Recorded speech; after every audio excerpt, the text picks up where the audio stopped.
Yes, good morning everyone. How are you dear students? Have a good day. तो अब मैं lesson first the portrait of lady class 10+1 की detailed summary of the chapter. इस lesson की detailed summary आपके लिए लेके आऊँ और आप इसको दोबारा रीड करोगे और अंडरस्टैंड करोगे। Yes, so let's start. Khushwant Singh draw here an interesting portrait of his grandmother. Khushwant Singh है अपनी दादी माँ का बहुत ही सुंदर चरित्र चित्रण करता है। ही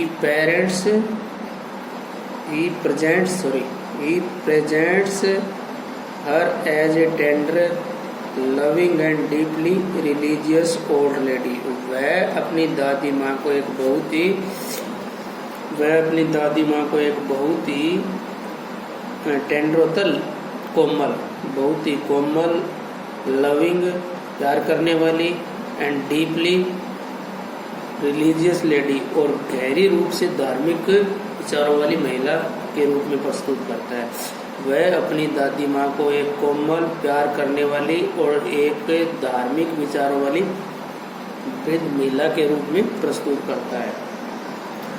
Khushwant Singh says that his grandmother was an old woman. Khushwant Singh कहता है कि उसकी दादी माँ एक वृद्ध महिला थी। She was so old and her face was so wrinkled that it was difficult to believe she could ever have been young and pretty. She was so old, वह इतनी बूढ़ी थी कि her face was so wrinkled, उनके चेहरे पे इतनी अधिक झुर्रियाँ थी कि it was difficult to believe she could ever have been young and pretty. वह इतनी अधिक बूढ़ी थी और उसके चेहरे पे इतनी अधिक झुर्रियाँ थी कि यह अनुमान लगाना भी मुश्किल है कि वह कभी यंग और प्रेटी रही होगी, यानी नौजवान और सुंदर रही।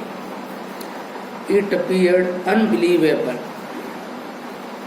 यह बिल्कुल ही अविश्वसनीय लगता है। इट अपीयर्ड अनबिलीवेबल, यह बिल्कुल ही अविश्वसनीय लगता है।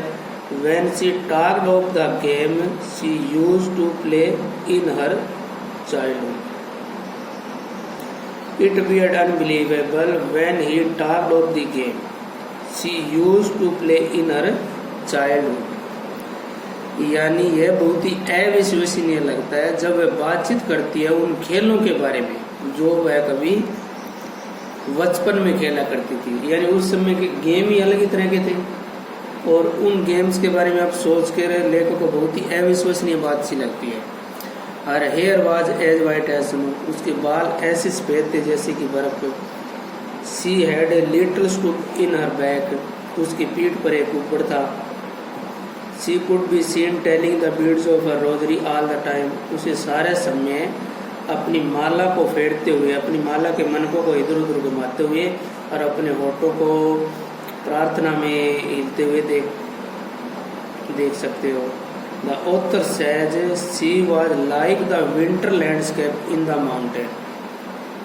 लेखक कहता है कि, लेखक खुशवंत सिंह है, द ऑथर सेज दैट, लेखक कहता है कि she was like the winter landscape, वह सर्द ऋतु में एक प्रकार से, वह सर्द ऋतु में एक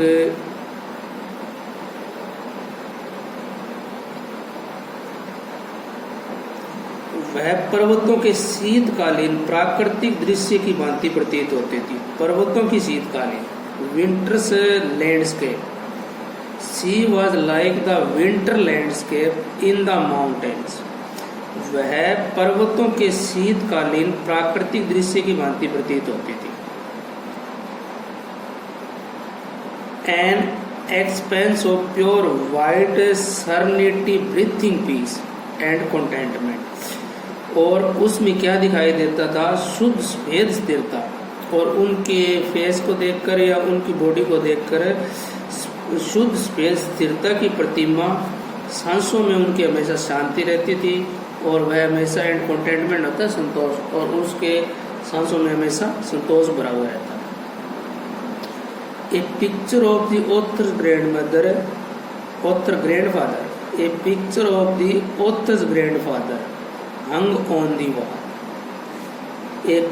एक चित्र, एक उसके लेखक के ग्रैंडफादर का जो चित्र है ना, वो भी दीवार पे टंगा हुआ है। He appeared too old to believe that he ever had a wife. और उनको देखकर वो भी इतने बूढ़े दिखाई देते हैं कि, और उनको देखकर भी ये विश्वास नहीं होता कि he ever had a wife, भी उनकी कभी पत्नी भी रही होगी। He appeared to have only lots and lots of grandchildren. ऐसा लगता है कि उनके तो बहुत सारे पोते पोतियाँ रहे होंगे, बच्चे तो रहे होंगे नहीं। Khushwant Singh was only a child at that time. Khushwant Singh was only a child at that time. उस समय खुशवंत सिंह है वो एक छोटे बच्चे थे। His parents had gone to live in the city. उसके माँ बाप जो है शहर में रहने के लिए चले गए थे। Leaving him behind in the village with his grandmother. और खुशवंत सिंह को क्या है, गांव में अपनी दादी माँ के पास छोड़ के चले गए थे। She would wake him up in the morning and get him ready for school.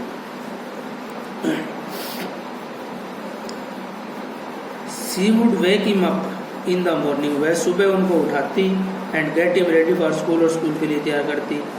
As she bathed and dressed him, और जब वह स्नान कर लेता और कपड़े पहन लेता तो क्या करती, she sing prayer, तो वह उसके साथ प्रेयर भी बोलती। She hoped that in time Khushwant Singh would also come to learn it by heart. उसे आशा थी कि यानी ऐसी बात एंड ड्रेस, जब वह उसको नहलाती और कपड़े पहनाती ना, तो साथ साथ में दादी माँ जो है ना वो प्रेयर भी गाती रहती। क्यों गाती रहती? सी होप्ड, उसे आशा थी कि खुशवंत सिंह है ना जल्दी वो प्रेयर को याद कर लेगा और बाद में वह भी उसके साथ गाएगा। But she could never do so, परंतु ऐसा कभी भी नहीं उसका। आफ्टर ए ब्रेकफास्ट और of stale bread and butter, grandmother would accompany Khushwant Singh to the village school. बासी रोटियां और मक्खन का ब्रेकफास्ट करने के बाद दादी माँ खुशवंत सिंह के साथ गांव के स्कूल में जाती। She would carry some stale chapati with her. वह अपने साथ कुछ बासी रोटियां भी साथ ले लेती। किसके लिए? फॉर द विलेज डॉग, गांव के कुत्तों के लिए। The school was attached to the temple. गांव का जो स्कूल था ना वो क्या मंदिर के साथ ही जुड़ा हुआ था।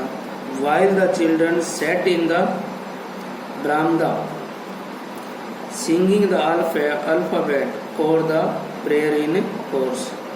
While the children sat in the veranda, जब दूसरे बच्चे है ना उनके बरामदे में उनके साथ बैठ जाते। While the children sat in the veranda singing the alphabet or the prayer in chorus, तो उनके साथ वर्णमाला भी बोली जाती और प्रेयर को भी गाया जाता।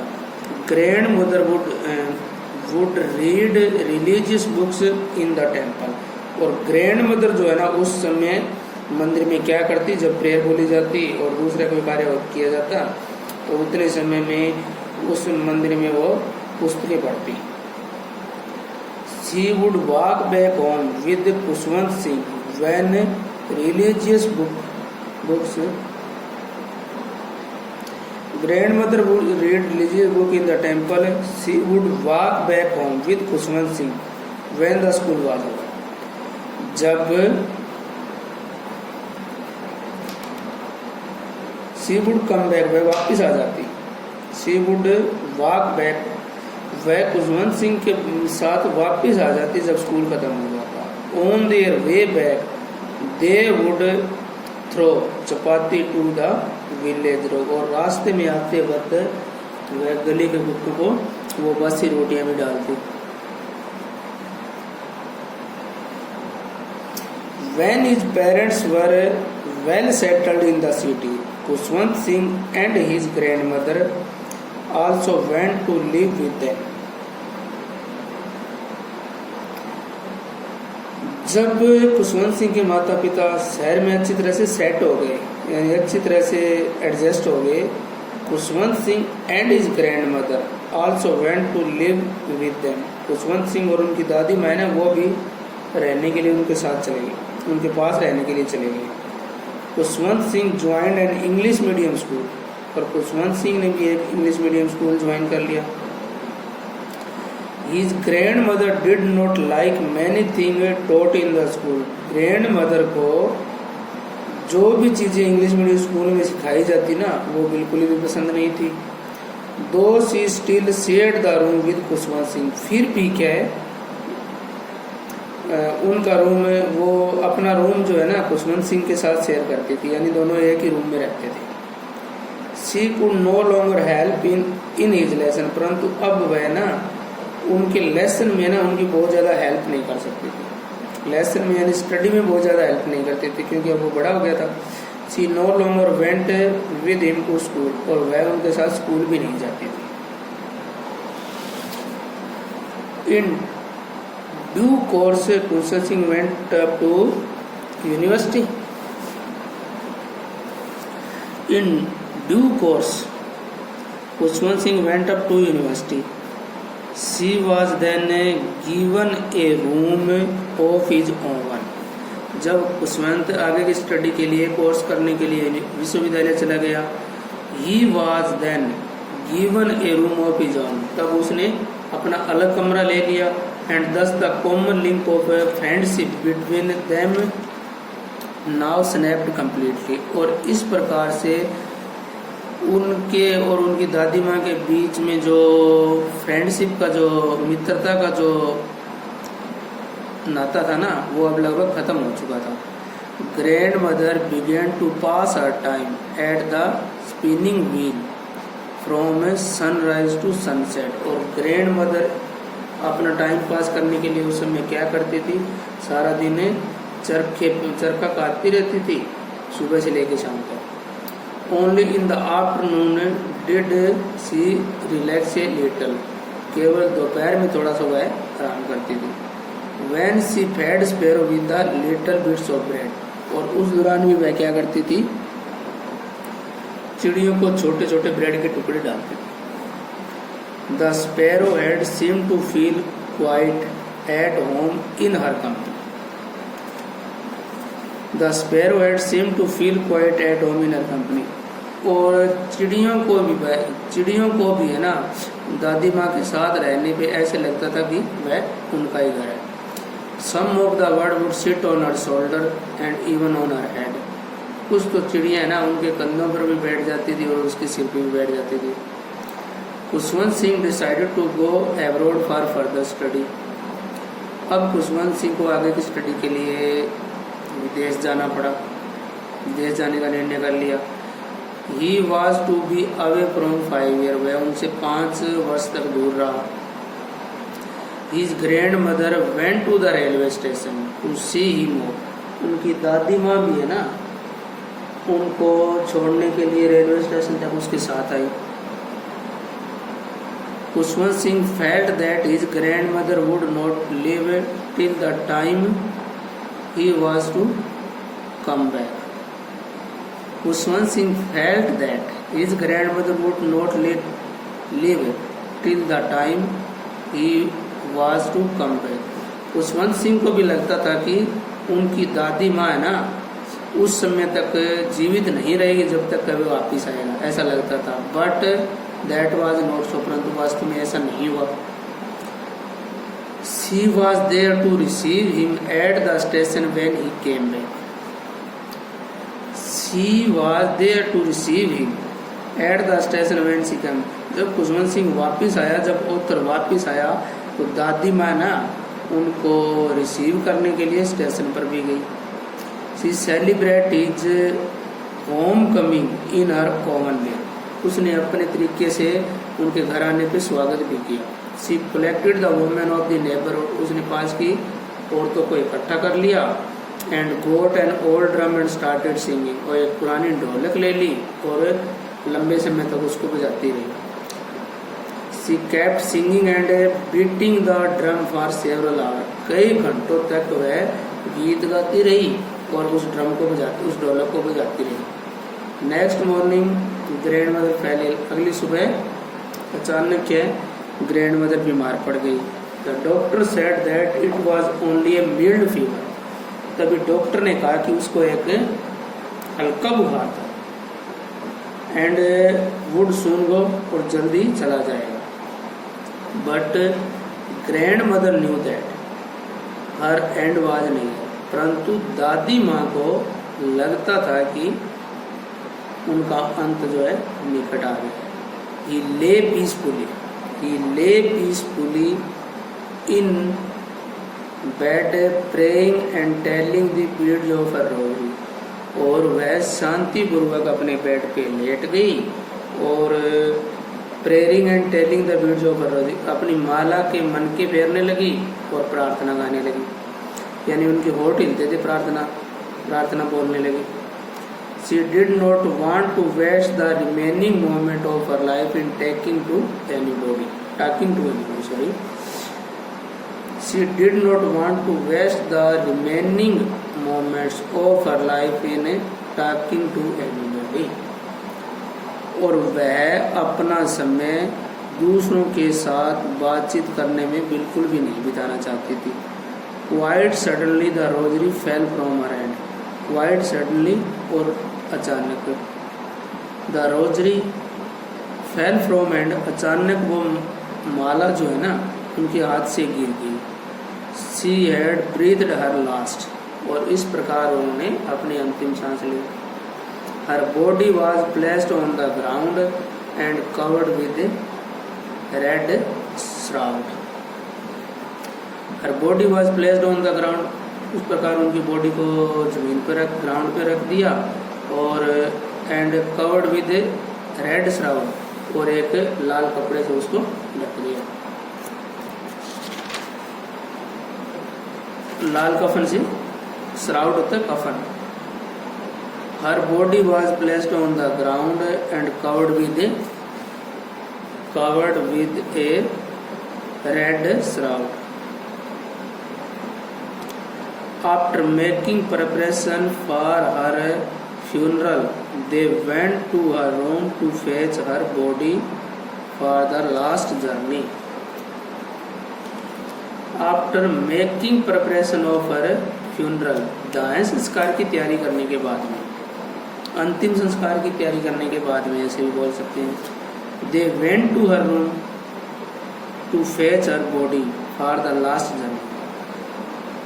They went to her room, वे सारे परिवार के सदस्य उनके कमरे में गए उनकी बॉडी को ले आने के लिए, उनके शरीर को ले आने के लिए, फॉर द लास्ट जर्नी, अंतिम यात्रा के लिए। और इस प्रकार दाह संस्कार की तैयारी करने के बाद परिवार के सदस्य उनकी बॉडी को अंतिम यात्रा के लिए ले जाने के लिए उनके कमरे में गए। Thousands of sparrows had already gathered in the veranda and in her room right up to her dead body. हजारों की संख्या में चिड़ियां बरामदे में पहले ही इकट्ठी हो गई थी, ठीक है। और thousand of sparrow had already gathered in the veranda and in her room right up to her dead body. हजारों की संख्या में चिड़ियां बरामदे में और उनकी डेड बॉडी के आसपास इकट्ठी हो गई थी। The bird were all silent, सारे पक्षी बिल्कुल ही साइलेंट थे, खामोश थे। And there was no chirping, और अब वे बिल्कुल भी, चिड़ियाँ जो थी ना, बिल्कुल भी चहचहा नहीं रही थी। The writer's mother brought some bread, लेखक की माँ थोड़े ब्रेड के टुकड़े लेके आई। Broke it into bits and threw it to them, उनको छोटे छोटे किए, उन टुकड़ों को छोटे छोटे किया और उन चिड़ियों को डाला। The sparrow did not pay any attention to the crack, परंतु आज उन चिड़ियों की है ना, चिड़ियों का ध्यान बिल्कुल भी उन टुकड़ों की तरफ नहीं था। When the grandmother's dead body was taken up, जब दादी माँ के शरीर को अंतिम यात्रा के लिए ले जाने के लिए उठाया गया, द स्पैरो फ्लेव अवे क्वाइटली, और तो वो चिड़िया जो है अचानक वहाँ से उड़ गई। So dear student, this is finished. इस डिटेल्ड समरी को दोबारा आपको रीड करना है और अंडरस्टैंड करना है, और डिफ़िकल्ट वर्ड मीनिंग जो भी है उनको भी ध्यानपूर्वक रीड करते हुए इस लेसन को समझना है। So thanks.